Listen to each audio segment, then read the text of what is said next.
friends, welcome to MILKSHAKES. இன்னைக்கு நாம ரொம்பவே சுவையான எம்மியான அசோகா ஹல்வா எப்படி பண்றதுன்னு பார்க்கலாம்.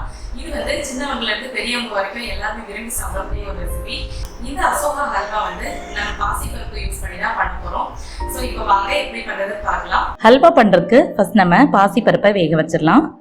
அதுக்கு ஒரு ப்ரெஷர் குக்கர்ல 1/2 கப் அளவு பாசி பருப்பை நல்லா வாஷ் பண்ணிட்டு சேர்த்துருக்கேன்.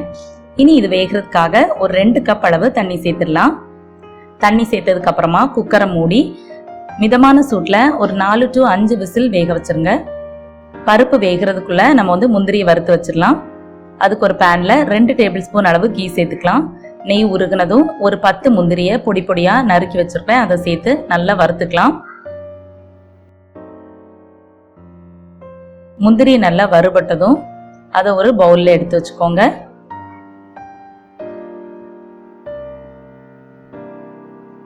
இந்த மாதிரி எடுத்து வச்சுக்கோங்க. அடுத்து அதே கீல நம்ம கோதுமை மாவை ரோஸ்ட் பண்ணிக்கலாம். 1 டேபிள் ஸ்பூன் அளவு கோதுமை மாவு எடுத்திருப்பேன். அதை வந்து நெய்யில் சேர்த்துட்டு லோ ஃப்ளேமில் வச்சு நல்லா வறுத்துக்கலாம். இந்த கோதுமை மாவு வந்து நல்ல வாசனை வர்ற வரைக்கும் நம்ம வந்து வறுத்துக்கணும். எதுக்காக இந்த கோதுமை மாவு ஆட் பண்ணுறோம் அப்படின்னா அப்போ தான் நம்மளோட ஹல்வாக்கு நல்ல ஒரு டெக்ஸ்சர் கிடைக்கும். அதுக்காக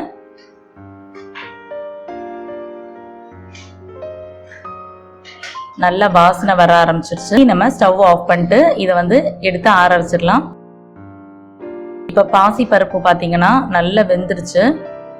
நல்ல பூ மாதிரி நல்லா வெந்திருக்கணும். சாஃப்டா பாருங்க, இந்த அளவுக்கு சூப்பராக வெந்திருக்கணும். இனி இதை பருப்பெல்லாம் கடைவோம்ல, அந்த மேஷர் வச்சு நல்லா மேஷ் பண்ணிக்கலாம்.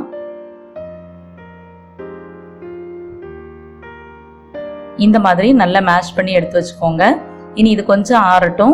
இதை நல்லா ஆறுனதுக்கு அப்புறமா ஒரு மிக்சர் ஜாரில் இதை சேர்த்துட்டு நல்ல ஃபைன் பேஸ்ட்டாக நம்ம அரைச்சி எடுத்துக்கணும். தண்ணி எதுவும் ஆட் பண்ண வேண்டாம். மாதிரி நல்லா ஃபைனாக அரைச்சி எடுத்துக்கணும். அடுத்து நம்ம ஒரு கடாயில் நம்ம அரைச்சி வச்சுருந்த பாசிப்பருப்பு பேஸ்ட்டை ஆட் பண்ணிக்கலாம். இதுக்கு கூடவே 1 கப் அளவு சுகர் ஆட் பண்ணிக்கலாம்.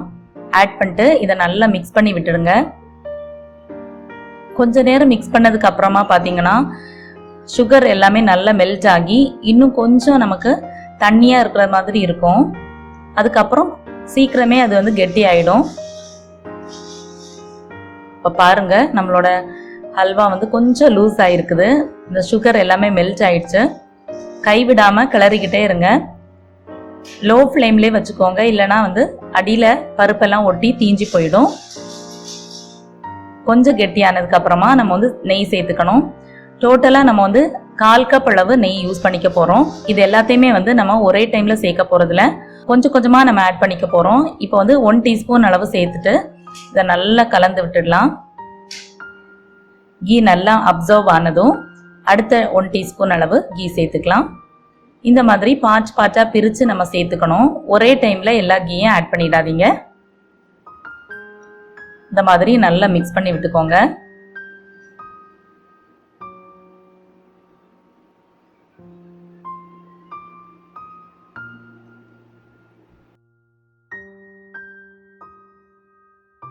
இனி அடுத்த டீஸ்பூன் கீ ஆட் பண்ணிக்கலாம். நல்லா மிக்ஸ் பண்ணி விட்டுடலாம். இந்த கீல பாசிப்பருப்பு வேகும்போது நல்ல ஒரு வாசனை கிடைக்கும். இப்போ கொஞ்ச நேரம் கைவிடாமல் கிளறிக்கிட்டே இருந்ததுக்கு அப்புறமா பார்த்தீங்கன்னா நம்மளோட ஹல்வா வந்து நல்லா கிளாஸியாக வந்திருக்குது. கண்ணாடி மாதிரி இருக்குது, உங்களுக்கு பார்த்தாலே தெரியும். இந்த டைமில் கொஞ்சமாக கலர் பவுடரை தண்ணியில் கரைச்சிட்டு அதை சேர்த்துக்கலாம். சேர்த்துட்டு நல்லா மிக்ஸ் பண்ணி விட்டுடுங்க.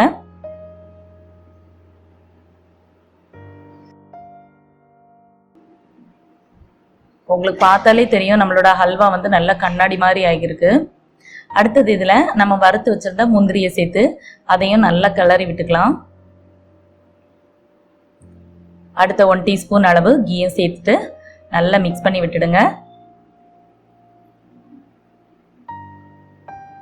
இனி இதில் கடைசியாக நம்ம வறுத்து வச்சிருந்த கோதுமை மாவை ஆட் பண்ணிக்கலாம்.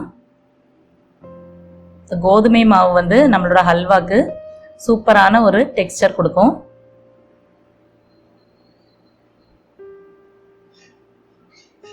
கோதுமை மாவு ஆட் பண்ணிட்டு நல்லா கலந்து விட்டுடலாம். இதை ஆட் பண்ணோடனே இன்னும் கொஞ்சம் கெட்டியாகும். இனி நம்ம மீதி இருக்கிற கீயை சேர்த்துடலாம். டோட்டலாக நம்ம வந்து 1/4 கப் கீ சேர்த்துருக்குறோம்.